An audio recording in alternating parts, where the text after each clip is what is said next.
to blackmail. The Trump administration did nothing, sat on it for weeks until the Washington Post article broke the story. And then Donald Trump asked for the resignation of Michael Flynn. And to this day, Donald Trump defends Michael Flynn and says he's subject to a witch hunt. Let's also not forget that Michael Flynn was paid $45,000 by Russia for appearing at Russia Today next to Putin, and he gave him a standing ovation. He was also paid more than $500,000 by Turkish businessmen with alleged ties to Russia as a foreign agent, and he failed to disclose it. So the question then goes, why did the Trump administration keep on Michael Flynn after the acting attorney general, Sally Yates, warned them that he was susceptible to blackmail, that he potentially lied about the conversation he had with the Russian ambassador, and how come nothing was done about it? And well, so let's listen to how the White House press secretary Sean Spicer characterized Yates' warning back in February after Flynn was fired.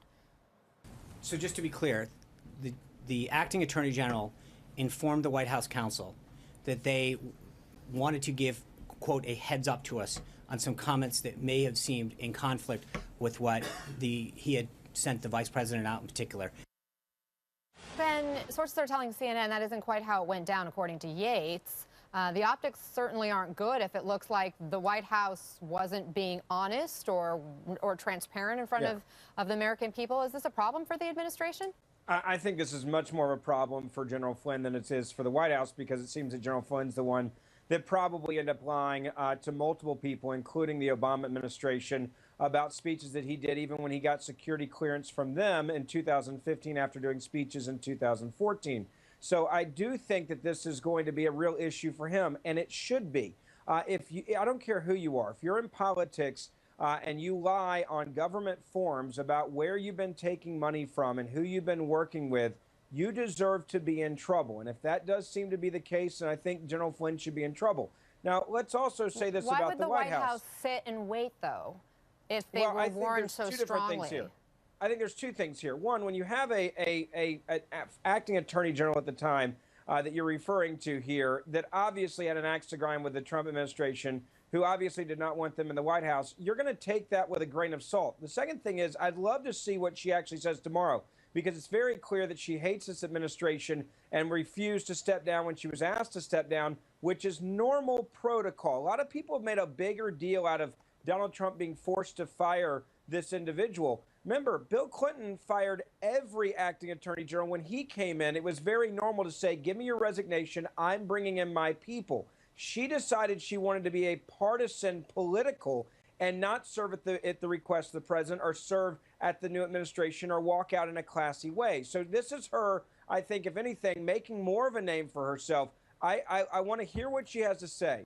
But I also think if you talk to other attorneys that have been involved, when there is a transition of power, the way that she handled it was incredibly partisan, looking for a fight, wanting to go out there and say, I was the first person to be fired by Donald Trump.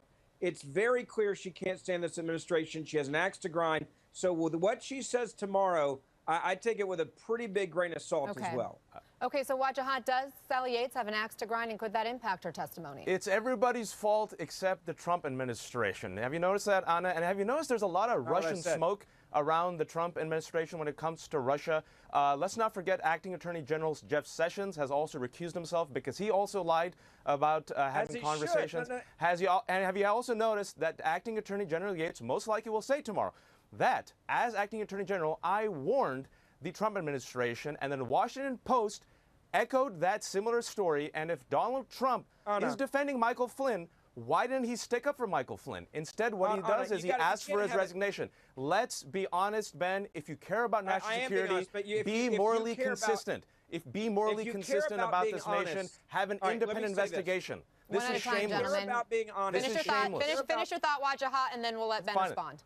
Listen, if we have 2 years worth of investigation on the Hillary Clinton's emails when it comes to national security, fine. We have enough Russian smoke now. Do an independent investigation. If Trump has nothing to hide, he has nothing to lose. Be as transparent as possible. And let's dig deep and find out who knows what. And if Trump administration, if not being malicious, at least maybe they are incompetent. Call them out for their incompetence. At least, Ben. Well, let's deal with facts. First off, I have no problem with there being an investigation into General Flynn. I said at the very beginning. It does seem to appear that he obviously wasn't truthful, and he should be in trouble for that issue. Second of all, you cannot have it both ways unless you're just purposely trying to be a political partisan hack. And at one point say that the Attorney General, Jeff Sessions, recusing himself is what many Democrats and Republicans said should happen here. That's exactly what happened here. Now you're saying that him recusing himself is a bad thing. Either you've got to he say lied, that Ben. you want to, Because he no, lied. he didn't lie. He did not lie. He recused himself because it was the right thing to do in the situation. Because he lied. But no. When did he lie? I mean, just to give our viewers the background in case they aren't following this as closely as the rest of us. I mean, the bottom line was with Jeff Sessions, he went before and said he hadn't had any contacts with anybody connected to Russia and the government, when in fact he did have a conversation with the Russian ambassador to the U.S. as well. And so he went before Congress. Whether it was an admission, accidental admission, we don't really know. But he recused himself. So let's put that aside, because I don't want to get sidetracked here on Jeff Sessions. Let's talk about Susan Rice, Wajahat. Let me move this forward a little bit, because this past week Susan Rice was also asked to come before Congress to testify. She's former President Obama's national security advisor. She turned down Senator Graham's request to do that. So Wajahat, does that mean a subpoena? And why not just show up and say what you know? I think because Susan Rice is fearing that this entire endeavor has become politicized as a sidestep, if you will, which is true, because look what they did. Devin Nunes, who was the House Intelligence Chair, what did he do? He recused himself again. You see this recurring theme? Because once the smoke was there in the Trump administration, he drags out Susan Rice. Now, both Republicans and Democrats are saying after that kerfuffle that she did nothing wrong in her job requesting to see information about potentially who was talking or having, if you will, unsavory conversations potentially with Russia. But they keep distracting you all the time from what should be the focus. Who knew what about Russia? Who's talking? Who's lying? And I'll say it again for the American people. If Donald Trump has nothing to hide, he has absolutely nothing to lose for calling for an independent, fully independent investigation, have everyone testify under oath, including Paul Manafort, Carter Page, Roger Stone, and Michael Flynn. Let's deal with the reality. Go ahead, Ben. You just did an excellent job at trying to walk away from the reality of you not being consistent. You're demanding answers on Flynn, which I agree with. You should also, if you actually care about truth and honesty, you know you don't, because if you did, you would care about Susan Rice being asked questions about her corruption and about what she knew, when she knew it, and when she said. No, you didn't. You said you're glad she's not testifying, which means you don't. Let me finish. No, I'm fine with it. Interrupt you. Let me finish. Let me finish.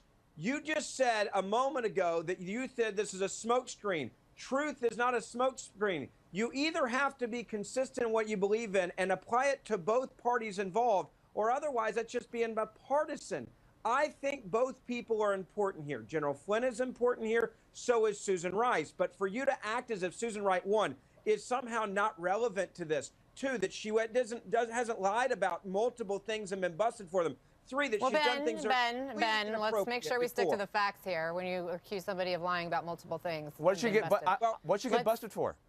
Let's keep it on the facts, gentlemen, and we seek the truth in this investigation. If you want to talk about Susan Rice, Ben, finish your thought. We got to go. I will say one word to you, Benghazi. Do you not know what she said about that? And it was an absolute and utter lie. And she said it to every network that was out there.